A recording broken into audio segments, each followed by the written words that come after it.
Shakib Al Hasan record আর বিতর্ক নাম দুটো যেন এই বিশ্বসেরা অলরাউন্ডারের সমর্থক শব্দ। ফ্র্যাঞ্চাইজি ক্রিকেট গ্লোবাল টি-20 খেলতে ব্যস্ত সময় কাটাচ্ছেন, ব্যাট আর বল হাতে জ্বলে উঠতে পারছিলেন না, সেটা নিয়ে হচ্ছিল আলোচনা। সেই আলোচনায় পানি ঢাললেন ব্যাট হাতে রান করে।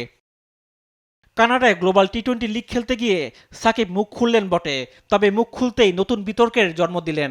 খেলা শেষে গ্যালারি থেকে প্রবাসী এক বাংলাদেশি তরুণ সাকিবকে কোটা আন্দোলন এবং পরবর্তীতে সংঘাত নিয়ে তার নীরবতা প্রসঙ্গে জানতে চান। সে সময় কিছুটা ক্ষোভে সুরে সাকিব পাল্টা প্রশ্ন করে বলেন, দেশের জন্য আপনি কি করেছেন? এক পর্যায়ে নিরাপত্তা কর্মী সাকিবকে সরিয়ে নেন।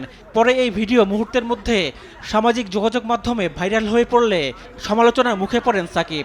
সাকিবের এই বিতর্কের ঘটনা নিয়ে আজ জানতে চাওয়া হয়েছিল বিসিবির ক্রিকেট পরিচালনা বিভাগের প্রধান জালাল ইউনুসের কাছে। আমি কিন্তু ভিডিওটা দেখি নাই, এই জন্য আমার কমেন্ট করা ঠিক হবে না।